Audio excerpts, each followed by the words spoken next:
মেঘের গায়ে জেলখানা এই গদ্য নিয়ে ক্লাস 12-এর ছাত্রছাত্রী বন্ধুরা আলোচনা করবার জন্য আমাকে অনেকবার অনুরোধ করেছিলে। আজকের এই ভিডিওতে গোটা গদ্যটা তোমাদের সামনে এমনভাবে আমি বুঝিয়ে দেব, আমি তোমায় কথা দিচ্ছি এই আলোচনা দেখবার পর জীবনেও এই গদ্য তুমি আর ভুলবে না এবং গদ্যটা তোমার কাছে একদম জলের মতো পরিষ্কার হয়ে যাবে।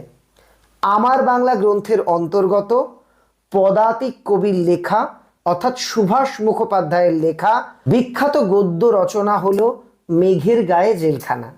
তোমরা জেনে আনন্দিত হবে এবং বিস্মিতও হবে। আমার বাংলা গ্রন্থের অন্তর্গত যে কটা নাম তোমরা পাঠ্য বইয়ে দেখতে পাবে, যেমন গারো পাহাড়ের নিচে, কলের কলকাতা, ছাতির বদলে হাতি, এগুলো একটাও কিন্তু গল্প নয়। এগুলিকে কিছু অংশে ভ্রমণ বৃত্তান্ত বলা যেতে পারে, কিছু অংশে প্রবন্ধও বলা যেতে পারে, আবার কেউ কেউ এটাকে রিপোর্ট ধর্মী রচনাও বলেন। আমরা তাই পরীক্ষার খাতায় উত্তর লেখার সময় মেঘের গায়ে জেলখানা গল্প থেকে লাইনটি নেওয়া হয়েছে এমন কিন্তু লিখব না। আমরা লিখব আমার বাংলা গ্রন্থের অন্তর্গত মেঘের গায়ে জেলখানা গদ্যাংশ থেকে এটি নেওয়া হয়েছে। আশা করি তোমরা বুঝতে পারলে শুরুতেই আমি কেন বারবার গদ্যাংশ বা গদ্য এই কথাটা উচ্চারণ করছিলাম। এবার বলি আরও একটা আশ্চর্যজনক কথা। এই সিলেবাস 2015 সাল থেকে এত পর্যন্ত চালু ছিল। এখনো পর্যন্ত এই গদ্যটি নিয়ে কিন্তু আমাদের চ্যানেলে সম্পূর্ণ আলোচনা ছিল না। তোমাদের আবদার মেনে লাইন ধরে আজকের ভিডিওতে আমরা সম্পূর্ণ আলোচনা পোস্ট করতে চলেছি। আরও একটা বিষয়, লাস্ট উচ্চ মাধ্যমিক পরীক্ষাতে এই গদ্য থেকে কিন্তু কোনো বড় প্রশ্ন আসেনি, তাই 2025-এর উচ্চ মাধ্যমিকে এই গদ্য অর্থাৎ মেঘের গায়ে জেলখানা থেকে বড় প্রশ্ন আসার সম্ভাবনা প্রবল। উচ্চ মাধ্যমিক 2025-এর কথা উঠতেই তোমাদের একটা প্রশ্নের কথা মনে পড়ে গেল, যেটা তোমরা প্রচুর কমেন্ট করছো, স্যার সম্রাট এক্সক্লুসিভ উচ্চ মাধ্যমিক 2025-এর সাজেশন বই কবে বেরোবে? আমাদের সাজেশন বই তৈরির কাজ একদম শেষ পর্যায়ে। এটুকু আমি তোমায় আজকে বলে দিচ্ছি, জুলাই মাসের শেষ সপ্তাহে বই প্রকাশিত হবে। তবে কত তারিখে হবে এটা এখনো নির্দিষ্ট নয়। তারিখ ডিসাইড হয়ে গেলে আমি আমাদের চ্যানেলে ভিডিও করে বলে দেব। তবে এটুকু বলতে পারি, এই মাসের মধ্যেই বই কিন্তু প্রকাশিত হবে।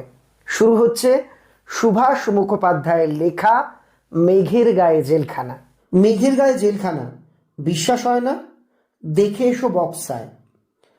প্রথমেই গদ্যকার বা লেখক আমাদের বলছেন মেঘের গায়ে হেলান দিয়ে দাঁড়িয়ে থাকা একটা জেলখানা আছে বক্সাতে। বিশ্বাস হচ্ছে না? তোমরা গিয়ে দেখে এসো। এবার আগামী 3-4 পাতা ধরে তিনি বর্ণনা করবেন কিভাবে এই জেলখানায় পৌঁছানো যায়। হাওড়া থেকে ট্রেনে উঠলে 3 দিন 3 রাত্রিরের পথ, ঢিকোতে ঢিকোতে অর্থাৎ ধীরে ধীরে যাবে প্যাসেঞ্জার ট্রেন, থামবে সাহেবগঞ্জে। এরপর একাধিক জায়গা পার করে পৌঁছতে হবে মেঘের গায়ে জেলখানায় অর্থাৎ বক্সা জেলখানায়। লেখক কিভাবে বক্সা জেলখানায় পৌঁছলেন সেটার বর্ণনা বিস্তারিতভাবে দেওয়া। সবটা যদি লাইন ধরে পড়তে যাই অনেকটা দেরি হয়ে যাবে। তোমাদের সুবিধার্থে সম্রাট এক্সক্লুসিভ 2025-এর বইয়ের সাহায্য নিয়ে এই যাত্রাপথটাকে আমি এই বইয়ে, এখান থেকে প্রশ্নও হতে পারে যে যাত্রাপথের বর্ণনা দাও, একদম পয়েন্ট আকারে লিখে দিয়েছিলাম, সেটাই তোমাদের সামনে তুলে ধরছি। তারপর গোটা গদ্যটা লাইন ধরে ধরে আমরা আলোচনা করব। যাত্রাপথের সূচনা। হাওড়া থেকে ট্রেনে উঠে সাহেবগঞ্জে নামতে হবে। প্যাসেঞ্জার ট্রেনে সময় লাগবে 3 দিন 3 রাত। এরপর সাহেবগঞ্জ থেকে ট্রেন বদলে সকরিগলি ঘাট হয়ে স্টিমারে মণিহারি ঘাটে গিয়ে পৌঁছতে হবে।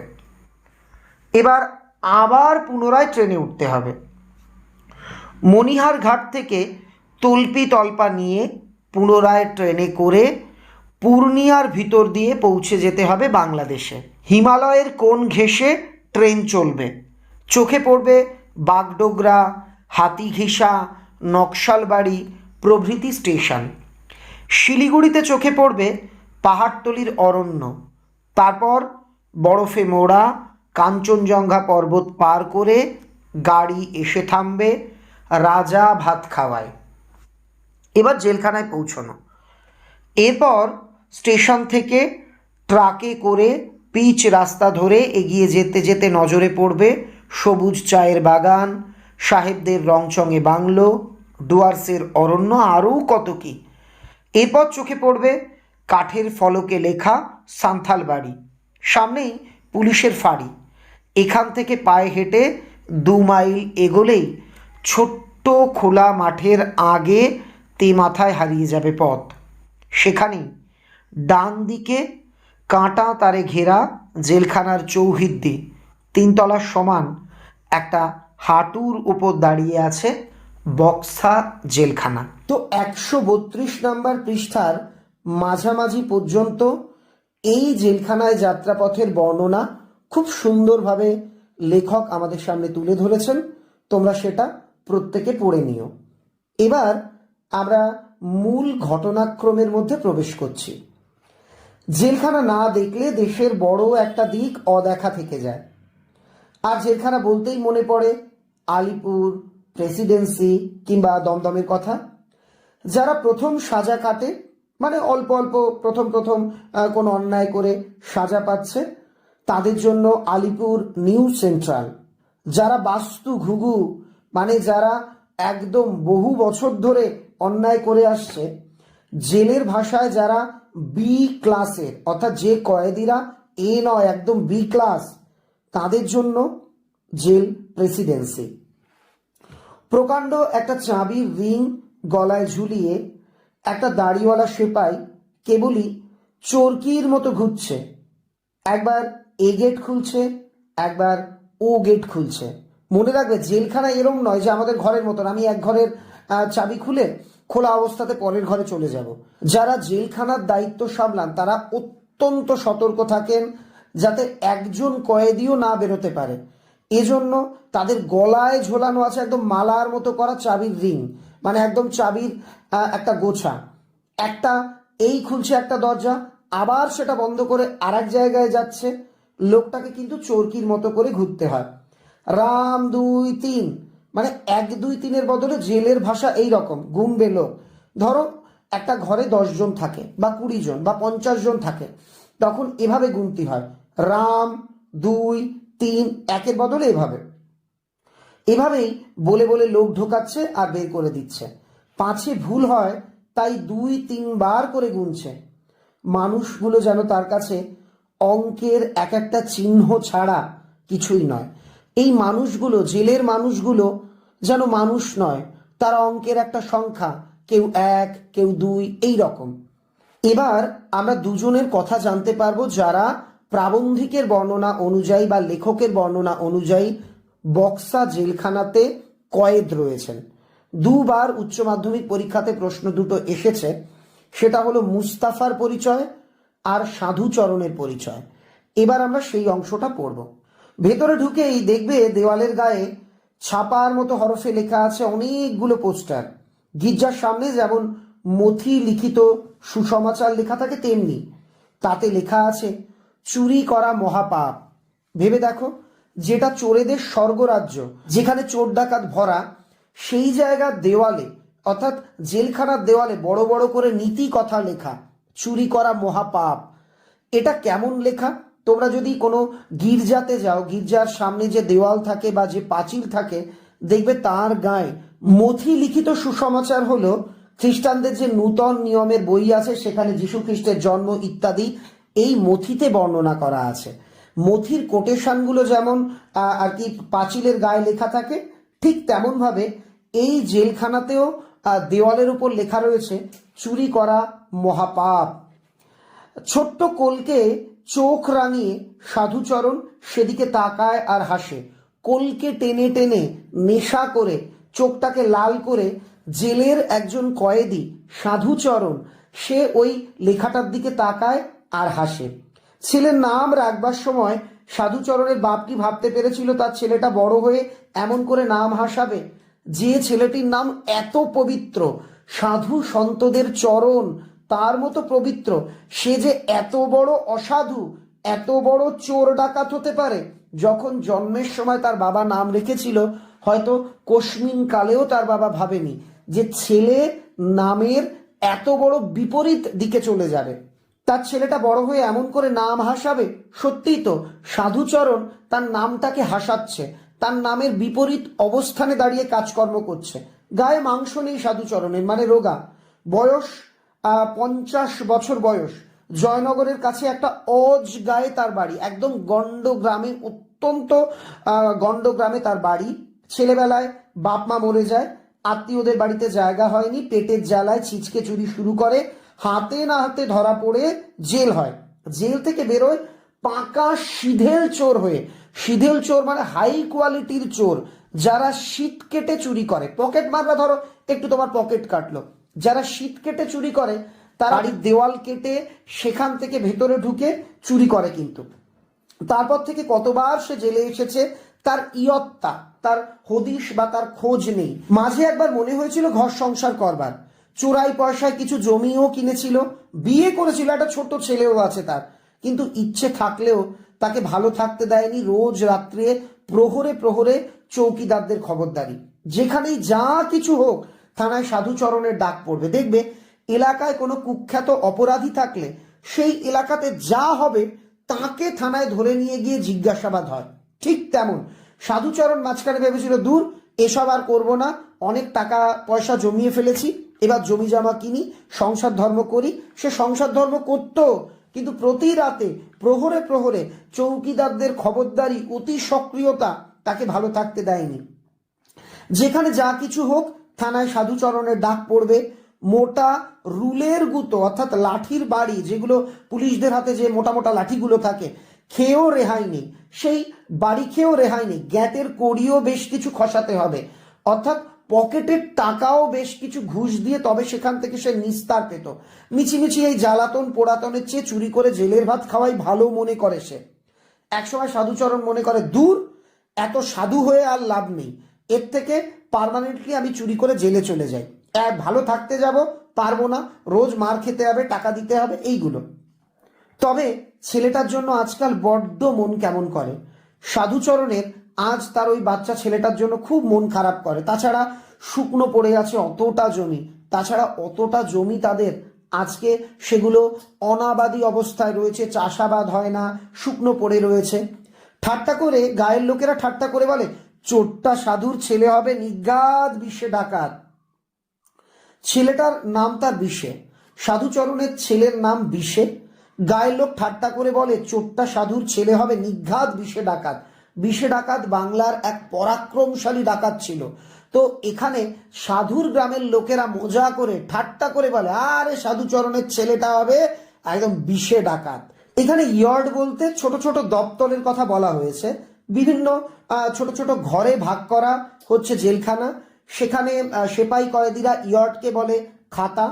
7 খাতার নিচে কিলবিল করছে পঙ্গপাল। পঙ্গপাল এক ধরনের পোকা, কিন্তু এখানে গাদা গাদা ঠাসাঠাসি করে একসঙ্গে যে অপরাধীদের রাখা হতো তাদের পঙ্গপাল বলা হয়েছে।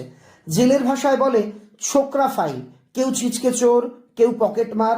এর পরের লাইনটা না আমার ভীষণ মানে পছন্দের একটা লাইন। এরা সব সাধুচরণের অতীত, অর্থাৎ অতীতে সাধুচরণ এদের মতোই ছিচকে চোর, ছোটখাটো চোর ছিল।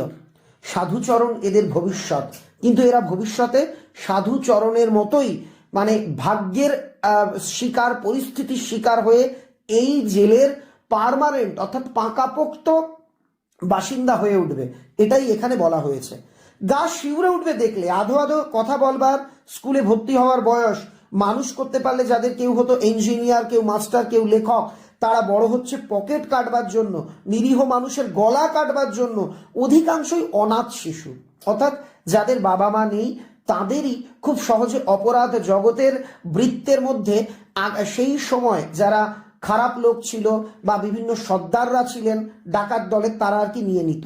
শহরের ফুটপাথের মানুষ এরা, পাঠশালা নয়, গুন্ডাদের দলে এদের হাতে খড়ি। এদের মধ্যে একজনের নাম মুস্তাফা।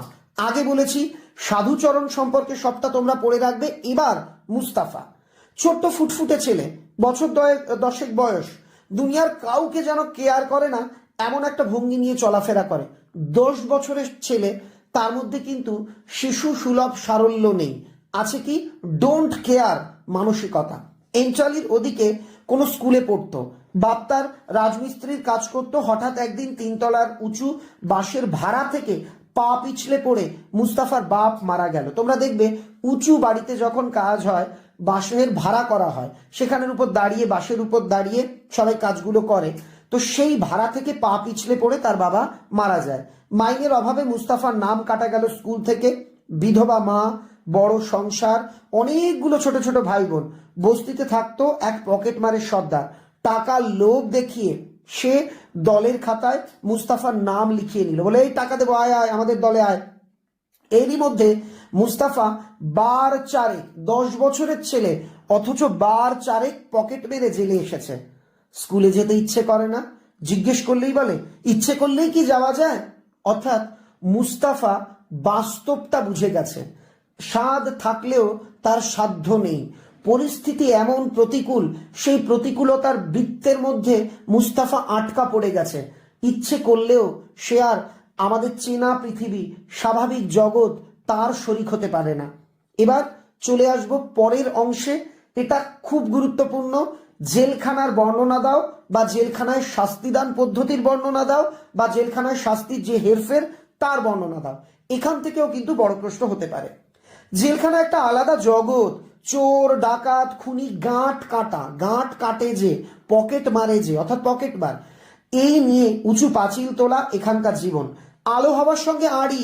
তোমরা জানো জেলের ঘরগুলো টিভিতে দেখেছো, ছোট ছোট খুপড়ির মতন হয়, সেখানে আলো হাওয়া কিন্তু পৌঁছয় না। আজব এখানকার ভাষা। এই যে জায়গাতে বক্সা জেলখানাটা ছিল, তোমরা জেনেছো বর্তমানে এটা আর কি আলিপুরদুয়ারে রয়েছে, পাশেই ভুটান। এইখানকার জেলের যারা কয়েদি, তাদের অদ্ভুত ভাষা, না বাংলা না হিন্দি, দুয়ের মাঝামাঝি। তেমনি ছিড়ি এখানকার জীবনের। জানোয়ারের পালের মতো, খোয়ারের মতো ঠাসাঠাসি করে বাঁচা। দেখবে বড় গরুর খোয়ার হয়, বা একটা জায়গাতে যখন অনেকে আর কি ঠাসাঠাসি, গবাদি পশুর থাকার জায়গা আর কি, যেটা খোয়ার, একটা গোয়াল ঘরে দেখবে অনেক গরুকে গাদা করে রাখে, ঠিক তেমন করে এরা এখানে বাঁচে। সূর্যদেব পাটে বসতেই সঙ্গে সঙ্গে লক আপ, ঘরে ঢুকিয়ে তালা বন্ধ। রাত ফর্সা হওয়ার সঙ্গে সঙ্গে খোয়ার খুলবে, সার বেঁধে দাঁড়াতে হবে, ফাইলে গুনতি হবে। গুনতি মেলার 3 ঘন্টা পড়বে, গুনতি আর কি মেলানোর পর যখন দেখবে হ্যাঁ সব ঘরে ঠিকঠাক কয়েদি আছে, 3টে ঘন্টা পড়বে। সেলাম বাজাতে হবে জেলার জামাদারদের, অর্থাৎ যারা কয়েদি তাদের উচ্চ পদস্থ আর কি যারা কর্তা, তাদেরকে সেলাম ঠুকতে হবে। পান থেকে চুন খসলেই, অর্থাৎ কোনো কাজ ভুল করলেই, কোনো রকম অন্যায় করলেই ডান্ডা কিংবা লোহার নাল বাঁধা বুটের লাঠি। লোহার নাল কি, ঘোড়ার পা যাতে ক্ষয়ে না যায় তার জন্য একটা লোহার চাকতি মতো তাদের পায়ের নিচে পরানো হতো। অনেকে জুতো যাতে ক্ষয়ে না যায়, একটা লোহার তৈরি, ওই ছোটবেলাতে তোমরা পড়েছো অশ্বক্ষুর আকৃতির রড, দেখতে যেমন অর্ধচন্দ্রাকার, একটা হিল আর কি জুতোর নিচে লাগানো থাকতো, এমন বুট যার নিচে সেই লোহার নাল লাগানো, সেই বুটের লাথি তাদের কপালে যুক্ত। এছাড়াও আছে কেস টেবিল। কারো নামে নালিশ হলেই ডাক পড়বে কেস টেবিলে। কথায় কথায় ডিগ্রি বন্ধ, মার্কা কাটা, কম্বল ধোলাই কিংবা মাড় ভাত, এই জিনিসগুলো কি এক্ষুনি আমরা পড়বো। এগুলো হচ্ছে এক একটা শাস্তির নাম। কয়েদি দুরস্ত করবার হাজার ব্যবস্থা। ছোট ছোট নির্জন কুটুরিকে বলে ডিগ্রি। চারিদিকে বন্ধ, কারো মুখ দেখা যাবে না। বন্ধ দরজার নিচে সরু ফাঁক দিয়ে ছুড়ে দেবে ঠান্ডা খাবারের শানকি। অর্থাৎ খাবার, শানকি কথার অর্থ হলো চীনামাটির তৈরি থালা বিশেষ। তো যেরকম আমাদের কাপগুলো যেগুলো দিয়ে বানানো হয়, ওই রকম থালা, সেই থালায় করে খাবার একদম কুঠুরির নিচে ছোট্ট একটা ফাঁকা জায়গা, সেখান থেকে ছুড়ে দেবে, একেবারে কাল কুঠুরির মতো। কোনো কয়েদির মুখ দেখা যাবে না, কারোর সঙ্গে দেখা করা যাবে না, ছোট্ট একটা ঘরের মধ্যে আটকে রেখে দেবে। এটাই হচ্ছে ডিগ্রি বন্ধ। তারপর মাসের পর মাস এমনি করে চলতে হবে, কিংবা পায়ে পরিয়ে দেবে ভারী লোহার বেড়ি, কিংবা পায়ে লোহার শিকল দিয়ে আটকে রাখা হবে। একদম অমানসিক অত্যাচার এভাবেই চালানো হতো। বছরে 3 মাস সাজা মাপ করার নিয়ম আছে, তাকে বলে মার্কা। কর্তাদের মন জোগাতে না পারলে মার্কা কাটা যাবে। অর্থাৎ জেলের কর্তারা যদি কয়েদিদের প্রতি প্রসন্ন থাকে তাহলে 12 মাসের থেকে 3 মাসের সাজা তাদের মুকুব করে দেওয়ার নিয়ম ছিল। এই এক্সট্রা ফেসিলিটিকে বলা হতো মার্কা। কিন্তু যারা অন্যায় করত তাদের মার্কা কাটা হতো, অর্থাৎ 3 মাসের ফেসিলিটি তারা পেত না, তাদের 12 মাসই, মানে 1 বছর শাস্তি হলে তাদের 12 মাসই থাকা লাগতো সেখানে। কর্তাদের মন জোগাতে না পারলে মার্কা কাটা যাবে। কম্বল দিয়ে সর্বাঙ্গ মুড়িয়ে লাঠি পেটা করার নাম কম্বল ধোলাই। জেলখানায় হামেশাই হয়, জেলখানায় হামেশায় গায়ে কম্বল জড়িয়ে বেদম পেটানো হয়, এটার নাম কম্বল ধোলাই। ভেতরে ঢুকে মনে হবে যেন মধ্যযুগের একটা প্রকাণ্ড কারখানা। জেলের সব কাজ করানো হয় কয়েদিদের দিয়ে। শুধু জুতো সেলাই নয়, হাড়ি মেথরের কাছ থেকে চণ্ডীপাঠ পর্যন্ত, অর্থাৎ মুচি মেথরের কাছ থেকে শুরু করে আর কি পুজো আচ্চা সবকিছুই কিন্তু কয়েদিদের দিয়ে করানো হয়।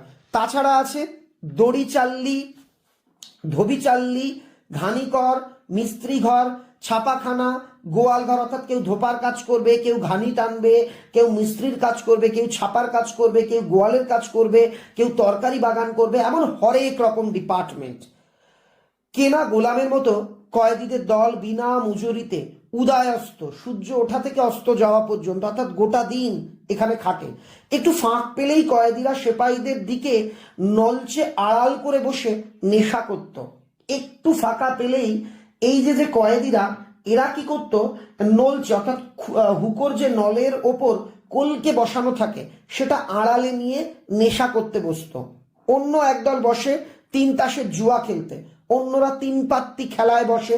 সবাই পারে না, যারা সর্দার গোছের হাতে পয়সা আছে, জেল তাদের মুঠোয়, দুনিয়া টাকার বশ, এ তারা জানে বলেই তারা জেলে এসেও দল পাকায়, অন্য দলের লোককে ভাঙচি দিয়ে দলে টানে।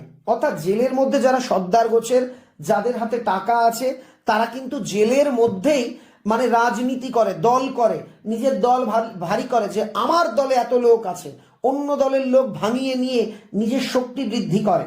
কিন্তু অবাক কাণ্ড, জেলের মধ্যে পয়সা, আইনে তো নেই। আইনে নেই বলেই টাকা রাখার মজার কল করেছে তারা। দেখবে খুব ঘেন্নার একটা জায়গা এখানে বর্ণনা করা। তাছাড়া চোরেদের রাজত্ব, যেখানে সেখানে টাকা রাখলেই বা থাকবে কেন, তাই নিজেদের গলার মধ্যে বানিয়ে নিয়েছে টাকা রাখবার থলি। সেই থলির মধ্যে টাকা রেখে দিব্যি তারা নিরাপদে খায় দায় ঘুমোয়। কেমন ভাবে, খুব ঝড়ের গতিতে এটা পড়ে যাব। গলার মধ্যে থলি বানাতে কষ্ট আছে, ভারী একটা শীষের বল, সীসার তৈরি বল অনেক দিন ধরে গলার টায়রার কাছে একদম গলার ভেতরের দিকে রেখে দিতে হবে। যতই দিন যাবে ততই মাংস ছেদা আর কি পচে আর কি ওখানে একটা গর্ত মতন হতে হতে বসে যেতে থাকবে, ভেতরটা দগদগে ঘা হয়ে যাবে, অসম্ভব যন্ত্রণা, কাছাকাছি কেউ দাঁড়াতে পারবে না, এত দুর্গন্ধ। বছরখানেক কাঁচা অবস্থায় থাকবে ঘা। তারপর সেই শীষের বল মানে সেই সীসার তৈরি বলটা তুলে নেওয়া হবে। ঘা শুকিয়ে গেলে যখন দেখা যাবে তখন তৈরি হয়েছে গলায় থলি।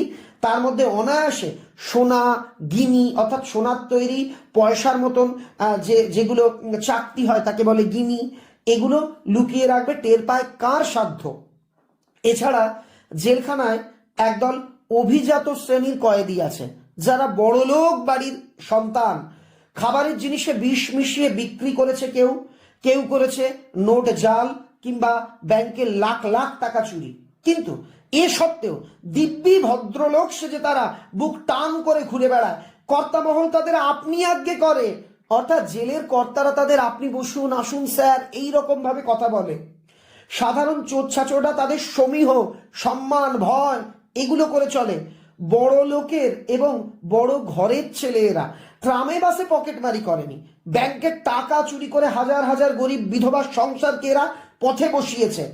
অন্ধকারে দাঁড়িয়ে ছুরি দেখিয়ে এরা কারো হাত থেকে টাকার থলি ছিনিয়ে নেয়নি। খাবারে বিষ মিশিয়ে দোকানে দোকানে সেই বিষ হাজার হাজার মানুষের হাতে বিলিয়ে দিয়েছে। ছোট লোক নয় এরা, তাই স্কুল কলেজে পড়েছে, পেটেও টান পড়েনি কোনোদিন। এমন নরম মন যে রক্ত দেখলে মূর্ছা যায়। এই যে যারা অভিজাত কয়েদি, এত নাটক এদের, একটু রক্ত দেখলে এরা অজ্ঞান হয়ে পড়ে, এত সফট হৃদয় এদের। অথচ এরাই কেমন বৃহত্তর ষড়যন্ত্রের অংশীদার হয়ে মানুষের সর্বনাশ করেছে। তাই হাজার হাজার মানুষকে মৃত্যুর মুখে ঠেলে দিয়েও, শত সহস্র ছাপোষা সংসারকে পথের ফকির করে দিয়েও জেলে গিয়ে তারা সুখে আছে। কেননা তারা বড় ঘরের বনেদি বংশ, তারা সুয়োরানীর ছেলে। দক্ষিণারঞ্জন মিত্র মজুমদারের লেখা ঠাকুমার ঝুলি গল্পে তোমরা দেখবে দুই রানী ছিল রাজার। এক রানী সুয়োরানী, সে সব সুযোগ সুবিধা পেত, রাজা তাকে মাথায় করে রাখতো। আর একটা ছিল দুয়োরানী, তাকে কিচ্ছু দেওয়া হতো না। দুয়োরানীর ছেলেরা খুব দুঃখে থাকতো। তো বলছে জেলে এই বড়লোক বাড়ির ছেলেগুলো হচ্ছে সুয়োরানীর ছেলে। আর যারা পেটের জ্বালায় পথ চলতি লোকের পকেট মেরেছে কিংবা জমি হারিয়ে পাইক বরকন্দাজের সঙ্গে লাঠালাঠি করেছে, যারা ধরো জমি কেড়ে নিচ্ছে জমিদার, সেই জমিদারের পাইক বরকন্দাজ, সে আর কি যারা জমিদারের লেঠেল বাহিনী, তাদের সঙ্গে মারামারি করেছে, তাদের জন্য অনন্ত নরকবাসের আর কি ব্যবস্থা। তাদের জন্য এখানে নরকের মতো যন্ত্রণা, কেননা তারা গরিব, তারা সাধারণ মানুষ, দুয়ো রানীর ছেলে। জেলখানার অসহ্য লাগে অপরাধের তুলনায় শাস্তির এই হেরফের। সত্যি জেলখানায় না খুব খারাপ লাগে। একদল যারা বড় অপরাধী তারা রাজার হালে থাকবে, আর যারা বাধ্য হয়ে অপরাধ করেছে তাদেরকে নরকবাসের আর কি তাদের জন্য ব্যবস্থা। এই হেরফের প্রাবন্ধিককে বা লেখককে খুব পীড়া দিত। কিন্তু এদের কারো জন্যই তৈরি হয়নি বক্সা বন্দি শিবির। এ এক বিশেষ জেলখানা। দিতে পারে জেলখানাটির বর্ণনা দাও। দুযুগ আগে ইংরেজরা প্রথম তৈরি করেছিল এই জেল। এটা মোটামুটি যা জানা যায় 1930 নাগাদ এই জেলখানাটা তৈরি হয়েছিল। তার পুরনো কেল্লায়, তার আগে এখানে একটা কেল্লা ছিল। ভুটানের কাছ থেকে লম্বা মেয়াদে ইজার নেওয়া হয় এই জায়গা। ভুটানের কাছ থেকে লম্বা মেয়াদে এই জায়গাটা ভাড়া নেওয়া হয়েছিল। আরো ঘন জঙ্গল ছিল আগে। এখনো পাহাড়ের গায়ে শোনা যায় বাঘের ডাক, এখনো মাটিতে ফনা তুলে ঘুরে বেড়ায় বিষধর সাপ। বায়ু দূষিত করা জঙ্গলের হাওয়া ডন কুস্তি করা জোয়ানের শরীরও কাঁপিয়ে দেবে। অর্থাৎ এইখানের পরিবেশ খুব বাজে এবং ভয়ঙ্কর। ঝর্ণার জলে পিকনিক মানে করছে রোগের জীবাণু, ঝর্ণার জলে কিলবিল করে রোগের জীবাণু। কাছে পিঠে বাজার নেই, অগ্নিমূল্য সব জিনিস এখানে যাও পাওয়া যায়, সবকিছুর দাম অনেক। বাড়াবাড়ি অসুখ হলে ওষুধের অভাবে, হাসপাতালের অভাবে অবধারিতভাবে মৃত্যু। নিজের দেশকে যারা ভালোবাসে তাদের আপন প্রিয়জনের বুক থেকে ছিনিয়ে নিয়ে সেদিন দূর দেশান্তরে বনবাস দেবার ব্যবস্থা করেছিল ইংরেজ সরকার। যাদের একটাই অপরাধ, তারা দেশকে ভালোবাসে, এই রকম লোকগুলোকে নিজের বাড়ি থেকে তুলে নিয়ে দূর দেশে বনবাসে পাঠানোর জন্যেই এই জেলখানাটা তৈরি হয়েছিল। আকাশের বুক চিরে দিয়েছিল তারা কাটা তারে, সেপাইদের হাতে লাঠির বদলে তুলে দিয়েছিল টোটা ভরা বন্দুক। অর্থাৎ সেপাইদের হাতে লাঠি কেড়ে নিয়ে তাদের হাতে বন্দুক তুলে দিয়েছিল, যে একজনও পালাতে চাইলে সোজা গুলি। আজ ইংরেজ নেই, তবু তার আগের ব্যবস্থাই বহাল আছে বক্সায়। লাইনটা আন্ডারলাইন করবে, টেস্টে এটা তোলপাড় করে দেবে। দেখবে প্রচুর স্কুলে এই প্রশ্নটা এসছে। কেন? দেশকে ভালোবাসা ছাড়া কোনো অপরাধী যাদের বিরুদ্ধে প্রমাণ হয়নি, আজও তাদের স্থান বক্সায়। আজও অনেকে এখানে আছেন দুযুগ আগেও যারা এখানে ছিলেন। অর্থাৎ দেশকে স্বাধীন করবার জন্য যারা সর্বস্ব দিলেন, দেশ স্বাধীন হয়ে যাওয়ার পরেও এই জেলখানা থেকে তারা কিন্তু মুক্তি পাননি। দুযুগ ধরে, 2 দশক ধরে, 20 বছরেরও বেশি সময় ধরে অনেকে এখানে রয়েছেন। আছেন বয়োবৃদ্ধ খাঁ সাহেব, আছেন নীরদ চক্রবর্তী, আছেন ভগ্নশাস্ত্র শিবশঙ্কর মিত্র, যার জীবনের অর্ধ শতাব্দব্যাপী মুক্তিযুদ্ধের অগ্নিগর্ভ ইতিহাস, সেই সতীশ পাকড়াশিও এখানে আছেন। এরা কিন্তু প্রত্যেকেই ঐতিহাসিক চরিত্র। খাঁ সাহেব বলতে বলা হয়েছে আব্দুর রেজ্জাক খানকে, তিনি কমিউনিস্ট আন্দোলনের সঙ্গে যুক্ত ছিলেন। নীরদ চক্রবর্তী, ইনিও কমিউনিস্ট বা বামপন্থী ট্রেড ইউনিয়নের একজন বিখ্যাত নেতা বা কর্মকর্তা ছিলেন। শিবশঙ্কর মিত্র, তিনি ইতিহাসে এমএ করে লাইব্রেরিয়ান সায়েন্স নিয়ে পড়েছিলেন। স্বদেশী আন্দোলন এর সঙ্গে যুক্ত থাকার জন্য তিনি প্রায় 8 বছর কয়েদ ছিলেন। দেশ স্বাধীন হলে তিনি ট্রেড ইউনিয়ন আন্দোলনে যুক্ত হন। এরপর আবার তিনি 1948 থেকে 52 পর্যন্ত কয়েদ থেকে গেছিলেন। সতীশ পাকড়াশি ঢাকার একজন মধ্যবিত্ত মানুষ ছিলেন। 14 বছর বয়সে অনুশীলন সমিতিতে যোগ দিয়েছিলেন। 1911-তে নতুন অস্ত্র আইনে অভিযুক্ত হন এবং সারা জীবন প্রায় 32 বছর তিনি কিন্তু আর কি কয়েদ ছিলেন। আর আছে বাংলার শহর গ্রামের অগণিত মানুষের বহু বিশ্বস্ত প্রতিনিধি, যারা দুরন্ত পৌঁছে দিয়েছে উজ্জ্বল সম্ভাবনার খবর, যারা দূর দূরান্তে মানুষের মধ্যে সম্ভাবনার খবর পৌঁছে দিয়েছিল যে না, ইংরেজদের কাল রাত্রি কাটবে, স্বাধীনতার সূর্য উঠবে, তারা আজও ওখানে কিন্তু বন্দী রয়েছে।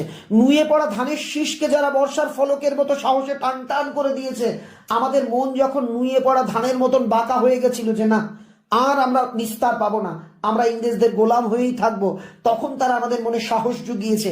চিমনির ধুমায়িত মুখে যারা তুলে দিয়েছে আগুনের ভাষা, যে কলকারখানা বন্ধ আন্দোলন করে, ট্রেড ইউনিয়নের সঙ্গে যারা যুক্ত ছিলেন তারা আন্দোলন করে মানুষকে চাষের জমি ফিরিয়ে দিয়েছে, মানুষের কলকারখানাকে আবার সচল করেছে। ভুটানের গায়ের পাহাড়ে তারা বন্দী। বাংলার মানচিত্রে খুঁজে পেলেও সে দেশ বাংলা নয়, ইংরেজের ঘুঘু চড়ানো ভিটে নির্বাসিত হয়ে আছে ভবিষ্যতের আশায় উন্মুখ আমার বাংলা।